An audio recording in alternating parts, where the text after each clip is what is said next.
Monster Hunter World features 14 different weapon types, with the Gunlance being one of them. In this guide, we'll take a look at exactly how to use this weapon to its fullest, as well as show you some things you may not know about it. If you're new to the game or you are a veteran of the franchise and just need a quick refresher, this guide is for you. Much like its cousin the Lance, the Gunlance is a bastion of defense while having impressive range and damage, and its basic attacks are a mix of stabs, sweeps, and slams. Instead of a charging ability like the Lance, the Gunlance can fire off shotgun blasts.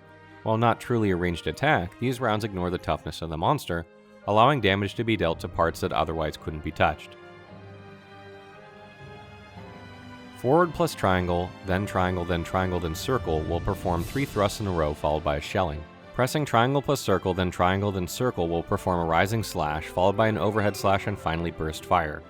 Burst fire will fire off your remaining shells and can be done anytime you perform an overhead slash.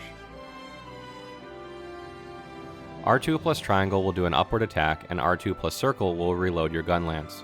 Pressing R2 plus circle after the lance attack will quick reload your weapon. Holding R2 and pressing X will cause you to backstep out of the way of an attack, and you can perform this up to 3 times in a row. Pressing R2 plus triangle plus circle will perform Wyvern's Fire, which takes a few seconds to charge up, but then fires a short purple beam forward that explodes for great damage. Once you use this, your Gunlance will overheat and you will need to wait for it to cool down before firing again.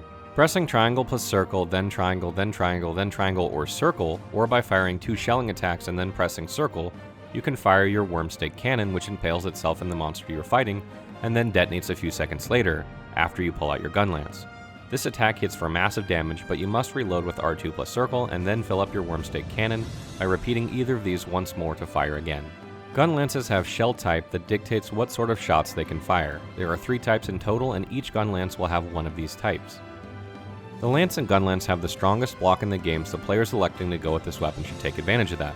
While other players, even ones who use a shield, may evade more than block, with the Gunlance it's the other way around.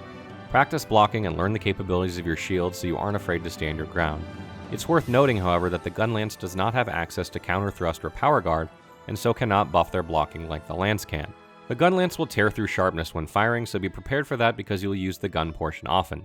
Be sure to keep an eye on your sharpness gauge and use a whetstone when you need to. You can fire your Gunlance while airborne, so be sure to keep that in mind because you can combo it into some wicked attacks. Lastly, as mentioned above, the rounds fired from the Gunlance pierces the resistance of the monster you are fighting and so deal excellent damage and are a great way to break parts or hit places that are generally well protected. Learning what places these are on monsters will help improve your efficiency with this weapon greatly. Be sure to check out our other weapon and monster guides for all your needs, and if you have specific questions, be sure to check out the Monster Hunter World Wiki. Good luck, hunters. May the furs be with you.